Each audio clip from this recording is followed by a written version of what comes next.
Welcome to the Heart Rate Variability Podcast, where we explore the exciting science behind heart rate variability. The material discussed in this podcast should not be taken as medical advice. Please check with your medical provider to make sure any suggestions or strategies are right for you. Visit us at the OptimalHRV.com website to learn more about the Optimal HRV app, download a free copy of Matt's book, Heart Rate Variability, and also get show notes and additional resources around heart rate variability and its applications.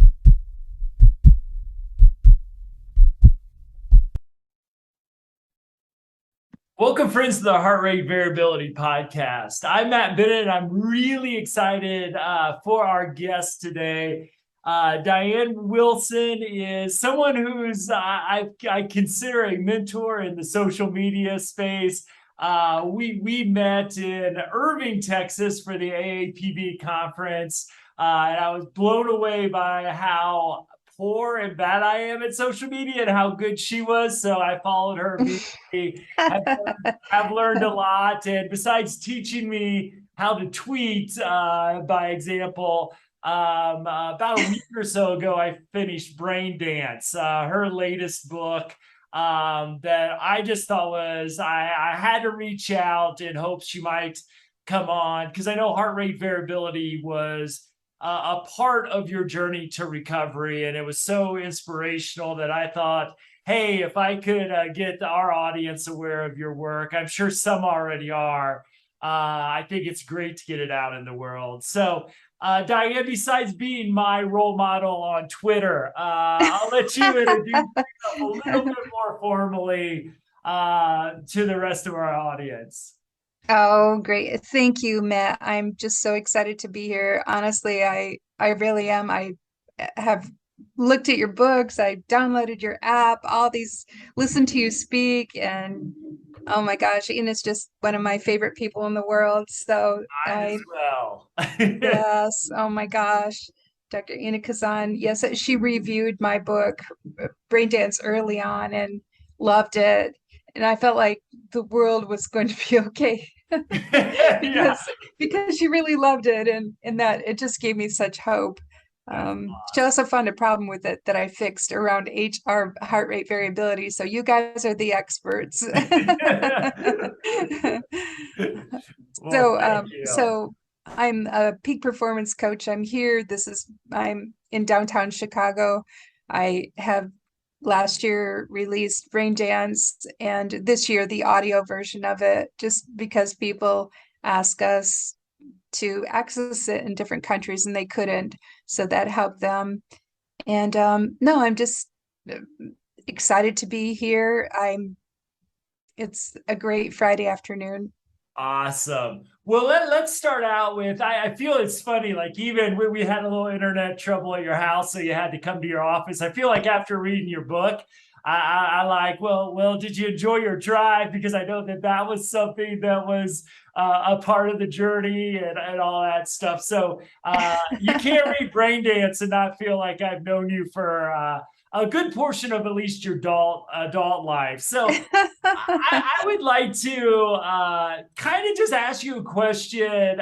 Again, the book answers this a little bit, but I would just love to hear you talk a little bit, because I think with the concussions, traumatic brain injuries, it's something in the world that I spend most of my time in, which is folks struggling with poverty, homelessness, addiction. It's something we need to talk more about. I think what I sort of get is sort of this sense of helplessness around it. It's like, well, it's happened.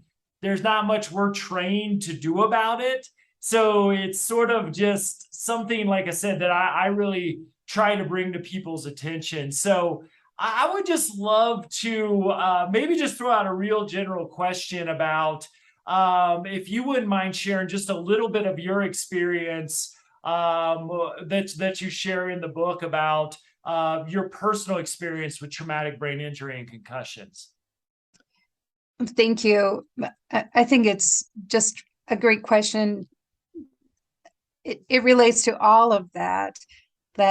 Okay, so I was driving down the street that I just came from, you're right, and sitting there, and A car drove into me. He took a wide turn on a rainy day and just drove his car into mine. He didn't brake properly. And so it wasn't the worst accident. It was not, but I definitely had a concussion. I had a moderate concussion, and, my life turned upside down. And so brain dance is about that journey of having your brain impaired and not, believe it or not, know Yeah.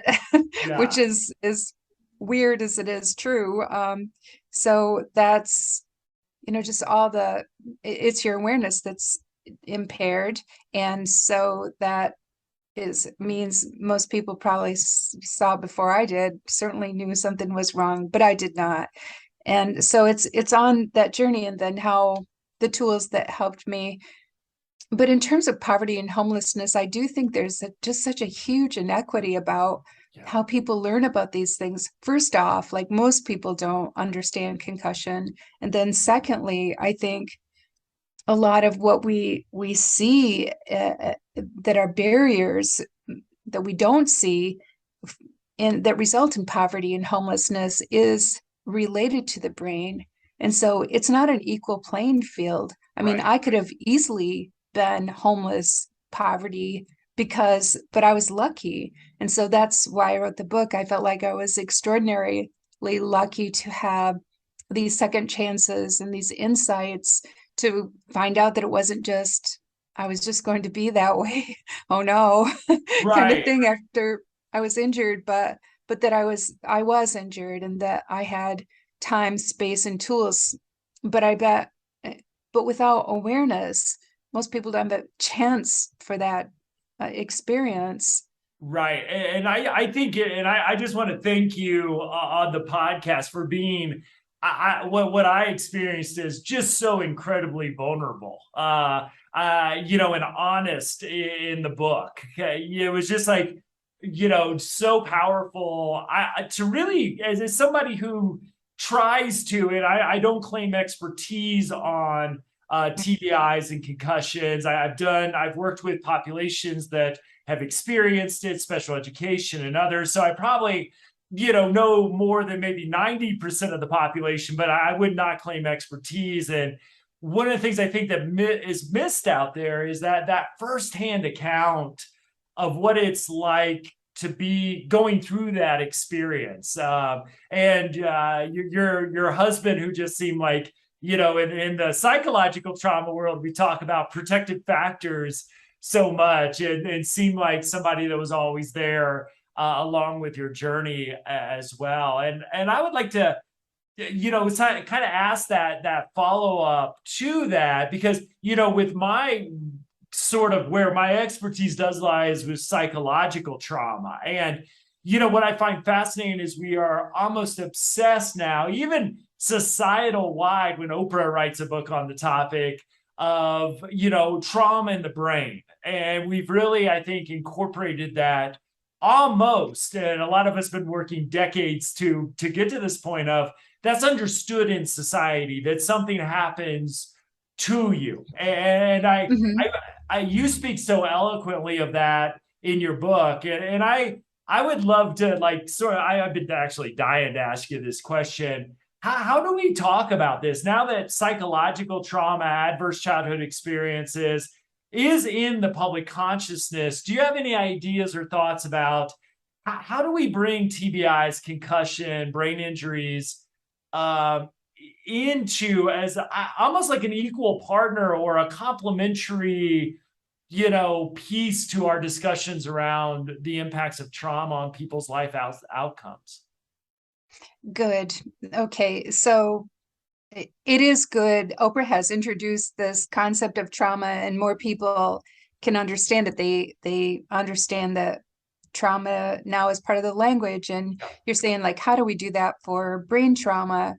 Which is interesting because emotional trauma becomes brain Yeah, trauma. Like, your brain exactly. trains, yes. So your brain is affected by emotional trauma as well as physical trauma.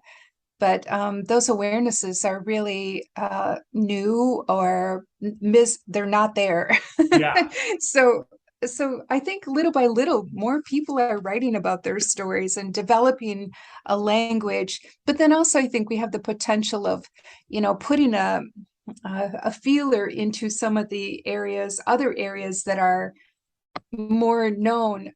For example, brain fog. That Yeah. term brain fog with COVID, like COVID brought us many of vocabulary, and one is brain fog, and a lot of people have experienced it. Well, that's part of what a concussion, brain trauma can be like.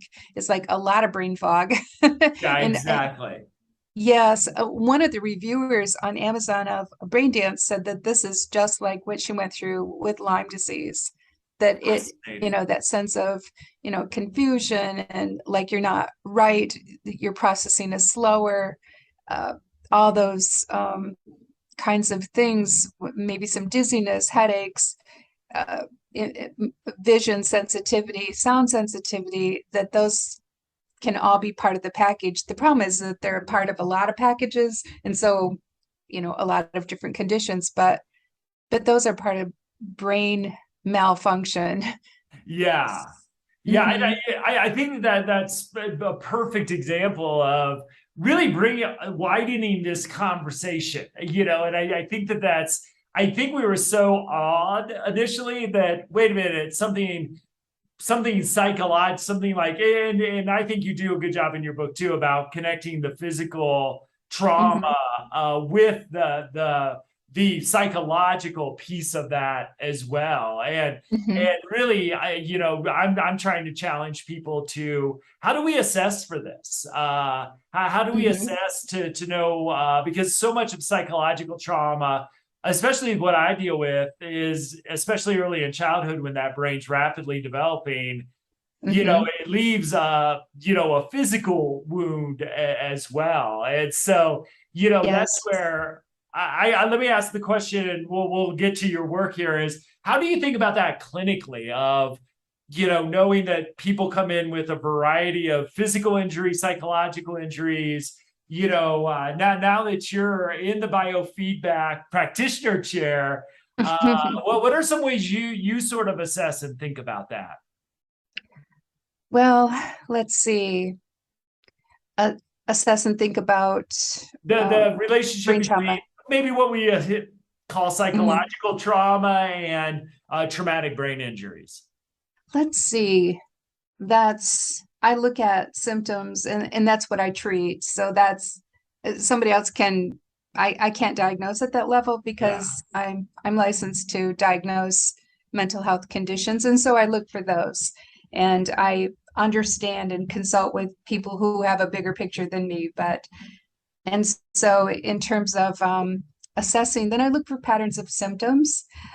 I see mostly people who are working in business. I work with adults, and I work with high performers.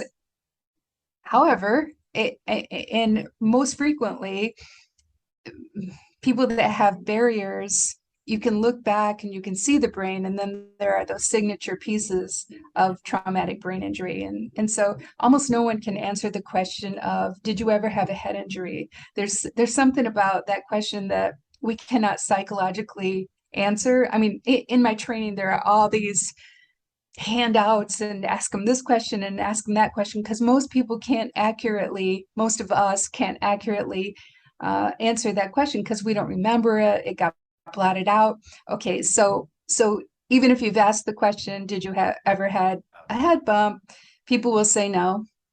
And then you'll see like the signature patterns of probably an injury, and then they'll remember from a long time ago, or they fell off the crib, or there was Yeah.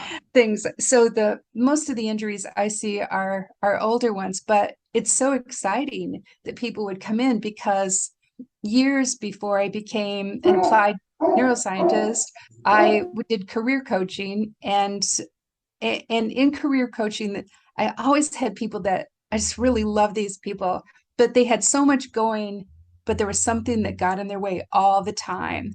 And now that I'm, done all this training and learned from people like you and your colleagues, that I know so much about, so much about success depends on the brain, and those injuries that happened before can crop up in different ways to give us problems.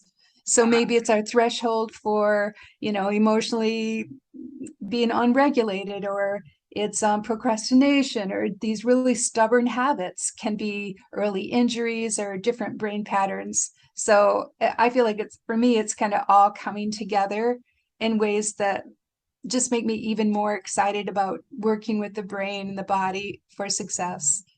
Absolutely. And so I think one of the key streams of your story that I personally just found fascinating and really kept me engaged all throughout the book was, in many ways, your journey, your healing journey, which was sort of, to me, the overarching theme of the book, but how biofeedback really plays a huge role. And as you mentioned, now you're doing this professionally. And I found myself during the book rooting for you to pass your exam. Like I was rooting for a sports team, even though I knew I was in I assume, knowing that you were there, I kind of knew the outcome eventually. But I would love to share, like, you have this huge thing happen in your life, and just sort of the role biofeedback has played in your recovery. I'd love for you just to talk about that. And I kind of gave away the leading you to now being that helper for other people that were in your situation too. I know. I think biofeedback is so amazing, and it's wonderful because even though I've done meditation, I've, had great teachers like Thich Nhat Hanh and in person, Daniel Goleman, I've been to conferences with these people, and so lucky. It's like, I'm not a meditator. I like numbers and graphs, and I'm just not. When I first wanted to meditate, they said, we don't think you should even try, because I have attention deficit disorder. I'm like, it's my temperament. I don't take naps. I just have a lot of energy, and sitting still, maybe, but probably not. So, I love biofeedback because you get numbers, you can see inside your body, you can make a difference. Like this, I like this. This has a task. So that's where I feel like my people like it. You ask them, would they meditate? It's like, maybe, some of them do. It's good. I'm glad they do. But it's like, oh, watch, let's see how this works. Let's look at your heart rate variability. And they're like, I'm on it. They get rings and they get devices, and now they can get your app, of course. But things that show us inside, like how we're doing.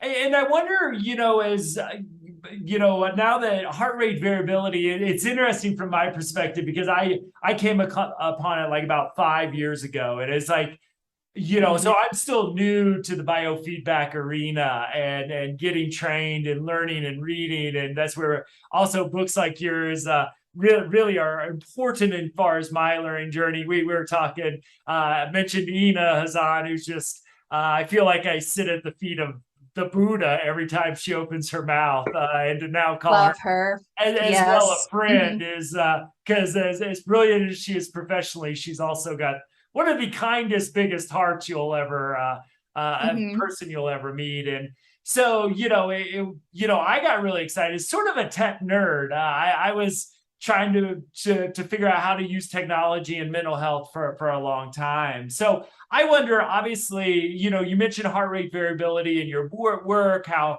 the connection with heart math that you did. And I just kind of, as you've evolved professionally and as you've seen a bit as biofeedback is now kind of more and more on our phones and as well as in offices, but it's starting to really grow. I feel like, when I discovered heart rate variability 5 years ago, it was like trauma was in the early 2000s. It's like there were some nerds out there like me who were like getting together over breakfast to chat about it, and heart rate variability seems there and growing rapidly now too. And I just kind of wonder, like specifically around heart rate variability as a biofeedback professional, how have you seen it sort of grow, and where do you think it might sort of take us now that it's sort of getting in the mainstream and in a big way now that all the professional athletes and everybody are on it? Yes, I increasingly see it as part of our language. Bringing in points of language, and so more people are talking about it, and I think more and more people like devices and apps. Yeah. They like they like things that can make a difference. I think a lot of us feel, especially now, times are very hard, and this is something we can control. This is you can look at it and you can make it turn green, or you can make a difference. So there is that, and then with kids love it. Yeah. So I see it as becoming more a part of our daily life, especially with bands and wrist chest bands, and Yeah. um different devices, clothing that you can wear that gives you biofeedback. It's Right. incredible. Yeah, um the technology is getting really, really cool. I'm still waiting for a really good, like $35 heart rate variability monitor. If anybody's out there, I but know. it's interesting, like because again, working especially in areas of nonprofits, there's not the $400 or $500 per person to spend. So I'm still kind of holding my breath for that, but it's really cool, especially if you got the money, what you can put on your body now and what that Yes, tells you. but I think also that's a good point, that these things can cost. But I think once people start it, then they don't necessarily need it. Then maybe pacers, Yeah. the inhale, exhale. I made a meditation with that on it recently. And, just I think pacers, and I don't know, people just incorporate it. They Yeah. sometimes don't need any of that. I have someone I'm working with, and was really surprised this person took to it. It's a teen, and they're like, no, don't need anything, I can do this. And then they kind of learned how to power down, and it's Yeah. amazing. they they Yeah. they, g- they get it.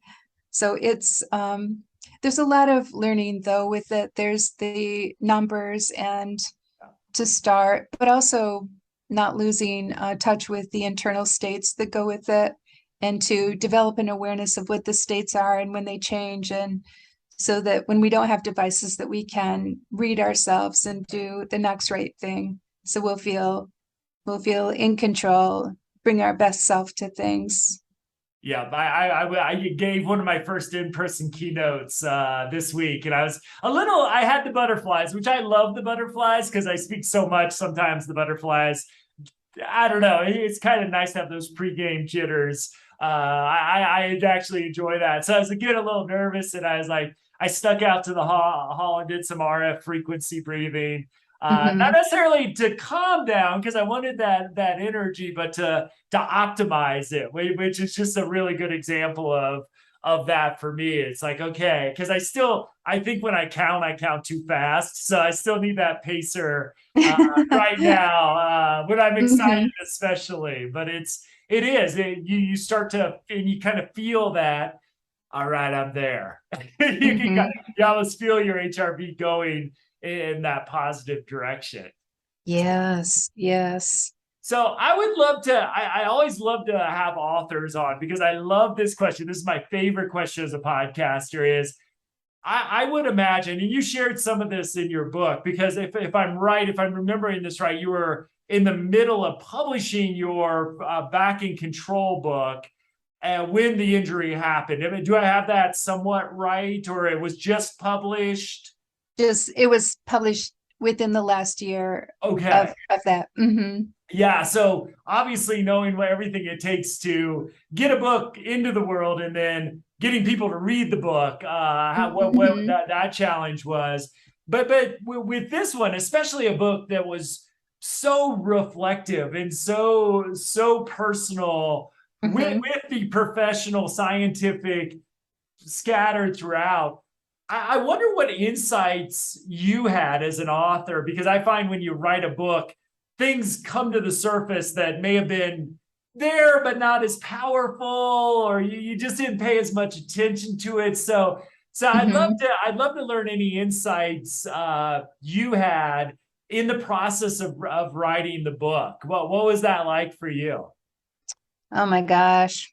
I mean, early on when I started to write it, I had an editor say, you should really beef this up and tone this down.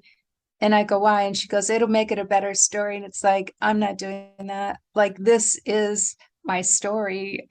How could you possibly write a book that wasn't just, it's like the truth is your guide. Yeah. So let me see, I have to get back to your question, but that's pretty loaded for me. It's like, yes. So from there, the task is to write your story, just to be really truthful and to deal with whatever happens from that. So things that came from that, I don't know. I felt like I understood my mother by the by the end of that, which should surprise everybody that knows me. Yeah. I am my father's daughter, but no, really, no. I had a lot more compassion for her and kind of a deeper understanding of why I like the work and why, I feel a spot for parents, as one of 8 children and love my mom, but she had a really hard life and it was hard for all of us that she did and all that. So, so I think I was just much more forgiving and knowing that every parent wants to be a good parent in the end. That's what they want. And I think that's what I love about these tools is that they allow people to be the people they want to be. That's, the hope, the vision. And so that's where my book kind of talks about that a great deal at the end, about how these are personal choices to learn and use these tools and to be able to transform our more difficult reactions to let us be the people that we want to be. So that was consolidated by writing. That was not there before. You've written what, 3 books? Actually, now it's 5. Almost 5. To the embarrassing number. Almost to the embarrassing. Because some people have like 50 books, and I don't want to be that person because I can't understand how you live life and write 50 books. Good books, at least. But yeah. I do remember during your presentation, you go, I'll go off and probably write another book. It sounded like you had many. But yes, it's like I think for many people that writing a book that you learn things that you didn't know you needed to learn. And so the point I'm making is that it's like only the truth. I feel like the emotional truth is there and that I just learned a lot. I also learned a lot like since it came out. It's funny, my first book was, advicey. It was coachy kind of, and people liked it. But on this one, I feel like people know me, and it's curious. I get notes 4, 5. It's been over a year since my book came out, like a year since Brain Dance came out. It's been a year and like 4 months. I get 4 notes a week. And for the first almost year, I got a note every single day. Like someone saying, oh my gosh, you spoke to me. So people feel like they know me, which I'm really glad because I get lonely. I need people. Some people don't need people. I do. No, I just love it. I think that's maybe, at least in my mind, like every author's dream is to touch people with their work and to make a difference. So this is, I don't know what else I could write after this, although I'll certainly be trying, but it's been a beautiful experience, honestly. I'm so glad to hear that too, because I've never approached the memoir like this, and the level of vulnerability. I think whenever you publish something with your name on it, it's a very vulnerable thing, because it's like, is anybody going to read this? Is my mom going to read it even? And I seem to find what my whole strategy is to find where things don't currently exist. Like there wasn't really an accessible book on heart rate variability out there when I wrote my heart rate variability book, which kind of takes the pressure off because I always ask myself, can I write something better than nothing? And then, it kind of sets the bar a little low, but it's still a very vulnerable experience. Like after probably about halfway through, it's like, it's funny because you're such a personable individual. Like when you stopped by our booth at the conference, I just kind of fell in love with your personality like right away. It's like she's Uh, really cool. Same. Like she's like awesome. And then following you on social media, I was like, oh, she's also brilliant at the same time, and Oh, can actually thank you. put posts Oh my out gosh. there that are meaningful to the world, unlike myself. But I'm trying to follow. I just need to take more pictures, I think. But uh, Uh, with this, so let me get you out of here on sort of this question, because I'm really interested with this. Is where do you see yourself going? I mean, you took us on this journey in brain dance. From some pretty low points, but your resiliency always seemed to, carry you through. I was never like worried about you in the book. Like I was like, she got something. You had people in your life that cared, loved you. There was like like I said, in the psychological trauma world, those protective factors. You had enough of those internally and externally that I wasn't worried too much about you, but to watch your growth throughout your recovery, and then what my favorite words, post-traumatic growth, which I think would be one of the key words I would term for your book. Well, what's your next step? You've achieved amazing things. Recovered beyond, I think, expectations, at least at the beginning of the book. So what does the future hold in store for you? What are you fascinated with now? let's see. First of all, is after having an injury that you didn't know it that impaired your thinking, it is really nice when people say you're smart because you don't feel that way. It's like, oh no, I was that way for a long time, right? Really slow, talk slow. Nobody would tell me, but so I don't know. Thank you for saying that. Because yeah, secretly you go, oh no, is it still happening? That it's just a crazy fear. So now I'm developing tools to help people recover. I'm developing materials for the mental health crisis right now. So those are the things. I haven't started the next writing project, but I'm working on programs that groups of people can be in all at once and kind of connect. So it's like this pandemic is really hard on a lot of people, and all the mass shootings, all those things I just think are a result of how many people feel very isolated and alone, and are struggling. So I think that's really a goal for me.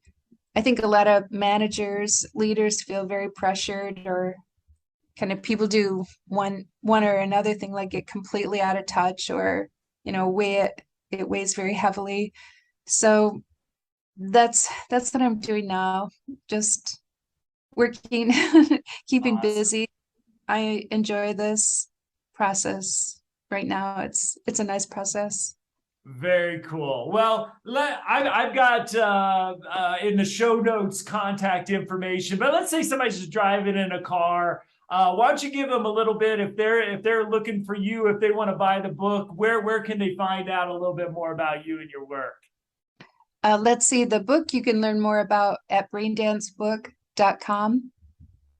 Great. So that's all one word, braindancebook.com. And then my website is dianegwilson.com. And that just Awesome. shows kind of the array of things I do. And yes, those are oh, and then I have a podcast too, but my podcast is on sabbatical. It's on break until next year. I was very lucky, I mean, doing podcasts, like doing this with you, is really fun. And doing podcasts, I interviewed people on sleep and different parts of mental health and medicine up until January, and then I worked on the audiobook.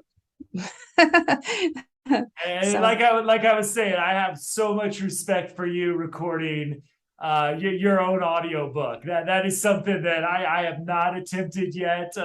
With a little bit of learning disability myself, I'm not great at reading out loud, and I think the fact that it was in your voice, and I'm an audiobook, it's basically all I do nowadays. I'm lucky enough to live in a beautiful place. I just love to walk and listen and learn. And I don't know, because I don't have anything to compare it to, but I think the fact that you made that decision may have made the audiobook 20% better. I just felt like, I don't know. I wanted it in your voice, and I was so glad that you made that decision. So, Oh, good. Thank you. I know it makes reading of it, I think, more real. yeah. Yeah, we debated, do you do this? But no, thank you for saying that. I definitely made the right choice. So we'll put those links in the show notes as well. But Diane, thank you so much for spending a little bit of your Friday with me, for your patience and work to get around the internet issues we had initially. It was definitely worth it. So, and I will just put out there one more time for our listeners, Brain Dance, pick it up. Also, I think it's just such a great resource for people who may tune in to me or our thing for more of the psychological trauma perspective. We've got to get better around the traumatic brain injuries assessment, treatment. I've been able to work with some great occupational therapists. I'm excited to bring the biofeedback folks into these conversations, because it may take adding a few members to our treatment team who have this expertise and have these tools if you don't feel you have them. But again, it's something we've got to really start to think about in a big way. So I thank you for your work and spending a little time with me to help further this message. So thank you so much. Thank you. And as always, Heart Rate Variability Podcast at optimalhrv.com. Show notes, links will all be in there as well. So everybody have a great day. Diane, again, thank you so much for the gift that you gave to the world. Thank you so much.